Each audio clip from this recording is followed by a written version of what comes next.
Hello বন্ধুরা, welcome back to my channel Lipi's daily entertainment. আজকে কিন্তু একটা অসাধারণ মিষ্টির রেসিপি নিয়ে হাজির হয়ে গেছি। আর সেটি কী দিয়ে তৈরি তা জানো? একদমই মিষ্টি আলু দিয়ে। আর এই মিষ্টি আলু দিয়ে এত চমৎকার মিষ্টি হবে এটা কিন্তু আমি ভাবতেই পারিনি। দেখো কি তুলতুলে সফট, আর টেস্ট না করে খেলে বুঝতেই পারবে না। ঠিক আছে বন্ধুরা, তাহলে দেখে নাও।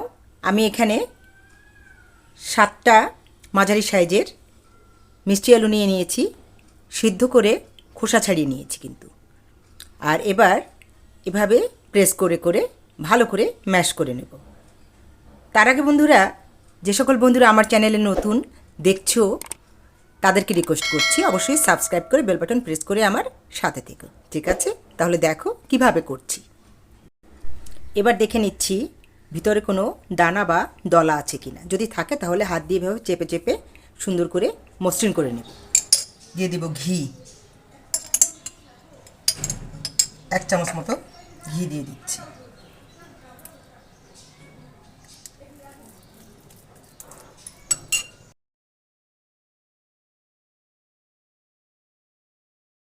এক চামচ মতো চিনি অ্যাড করে দিলাম। মিষ্টি হলো যদিও মিষ্টি, তারপরও একটু চিনি দিয়ে দিলাম। আর এবার অ্যাড করে নেব আটা, টেবিল চামচ। আমি মাখাবো আর বুঝবো যে কতটা লাগবে। দিয়ে দিব গুঁড়ো দুধ, 2 চামচ, 2 চা চামচ গুঁড়ো দুধ দিয়ে দিলাম।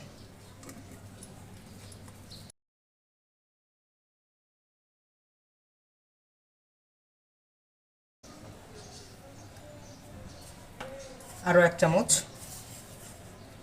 আটা দিয়ে নিলাম।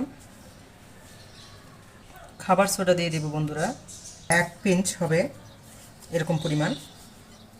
সমস্ত উপকরণ ভালো করে এবার মিশিয়ে নেব। যেহেতু মিষ্টির জন্য ডোটাকে আমাকে একটু সফট করতে হবে, একটু চিটচিটে ভাব আনতে হবে, আমি রুম টেম্পারেচারে থাকা লিকুইড দুধ দিয়ে দিচ্ছি, গরুর দুধ। আর একটু দেব বন্ধুরা।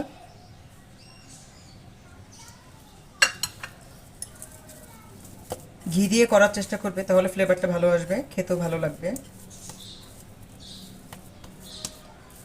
ইচ্ছে হলে এখানে এলাচ দানা ইউজ করতে পারো গুঁড়ো করে, আমার করা নেই, আমি দিচ্ছি না। কিন্তু আমি যে শিরাটা করব শিরাতে দিব। দেখো একটা চিটচিটে ভাব চলে এসেছে। আমি আরেকটু লিকুইড দুধ দিব, ছেড়ে দেবো বন্ধুরা। এবার 10 মিনিটের জন্য আমি রেস্টে রেখে দিব এটা। আর ওদিকে এ ফাঁকে শিরা করে নেব। ঘি লাগিয়ে দিচ্ছি, 10 মিনিট রেখে দিচ্ছি।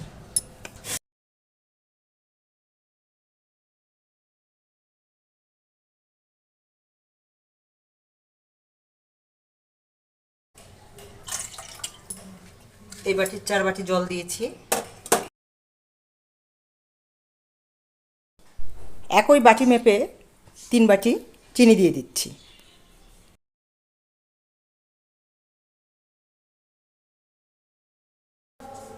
দুটো এলাচ ফাটিয়ে দিচ্ছি, ফুড কালার দিয়ে দিচ্ছি একটু। দ্রুত জাল ওঠানোর জন্য আমি ঢেকে দিয়েছিলাম বন্ধুরা। পাতলা একটা শিরা করে নেব, গোলাপ জামুনের জন্য যেরকম শিরা করি আমরা সেরকম চিটচিটে একটা শিরা। বেশি ঘন হলে কিন্তু মিষ্টির ভিতরে শিরাটা ঢুকবে না, তাই পাতলাই করতে হবে এবং হাতে চিটচিটে অনুভূত হলেই মনে হবে এটা একদম ঠিক আছে। এবার ডোটাকে আরেকটু মথে নেব, মথে নিয়ে ছোট ছোট করে গোলাপ জামুনের আকৃতি দিয়ে নেব। শেপটা তোমাদের নিজেদের উপর যেমন খুশি করতে পারো। আমি লম্বা লম্বা এরকম করে করে নিচ্ছি।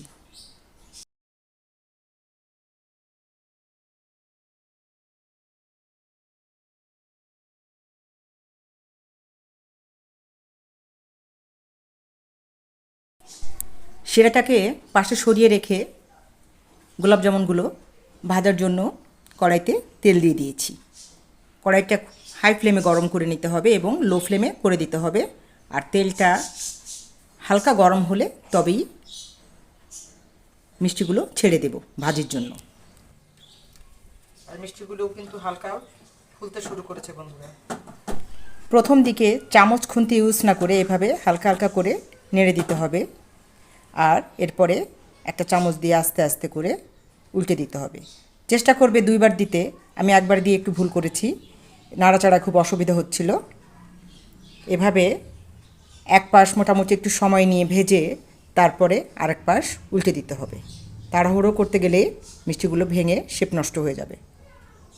আর যেহেতু ফুলে দেখো তেলটা মনে হচ্ছে কম কম হয়ে গেছে, তাই 2 ভাগ করে নিলে এই অসুবিধাটা আর কিন্তু পড়তে হয় না আমাদের।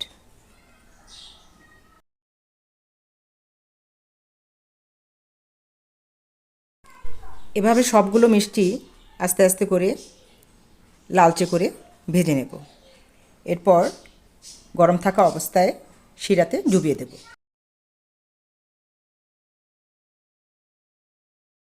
আমি চুলা জ্বালানো না, কিন্তু চুলাটা বন্ধ। শিরাটা আঙ্গুল সহ্য করতে পারে এরকম ঠান্ডা আছে। আর এই যেহেতু মিষ্টিগুলো গরম, এটা একসঙ্গে দিয়ে দেবো সবগুলোকে। এবার ভেসে থাকা মিষ্টিগুলোকে আস্তে আস্তে করে ভিতরে ডুবিয়ে ডুবিয়ে কিছুক্ষণ ধরে নেড়ে নেব। 2 থেকে আড়াই ঘন্টা ভিজিয়ে রাখার পরে যে অবস্থা দাঁড়াচ্ছে সেটাই দেখাতে চাইছি। আর ভিডিওটি ভালো লাগলে অবশ্যই লাইক কমেন্ট শেয়ার করতে কিন্তু ভুলো না বন্ধুরা। একটু নেড়ে ছেড়ে দেব।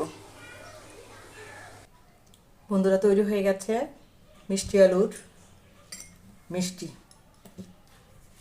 এখানে আরও 2টো রয়েছে আর বাকিগুলো এখানে নিয়ে নিয়েছি। আমি একটা ভেঙে দেখাচ্ছি তোমাদের কতটা সফট হয়েছে। খেতে অসাধারণ এই মিষ্টিটা, একবার হলো বাসায় ট্রাই করবে বন্ধুরা। আমার তো দারুণ লেগেছে খেয়ে, এবং মোটামুটি আমি এর প্রেমে পড়ে গেছি। মনে হয় কিছুক্ষণ পর পর এই মিষ্টিটা আবার যদি পেতাম। ঠিক আছে বন্ধুরা, বুঝতেই পারছো এই সফট সফট মিষ্টিটি কত সহজে করা যায়। আর আজকের ভিডিও এই পর্যন্তই। পরবর্তী পর্যায়ে আবার নতুন কোনো ভিডিও নিয়ে ঠিক সময় মতো তোমাদের কাছে চলে আসবো। সে পর্যন্ত ভালো থেকো সবাই। আর সাবস্ক্রাইব, লাইক, কমেন্ট, শেয়ার করতে কিন্তু একদমই ভুলো না। ঠিক আছে, আজ এই পর্যন্তই। টাটা।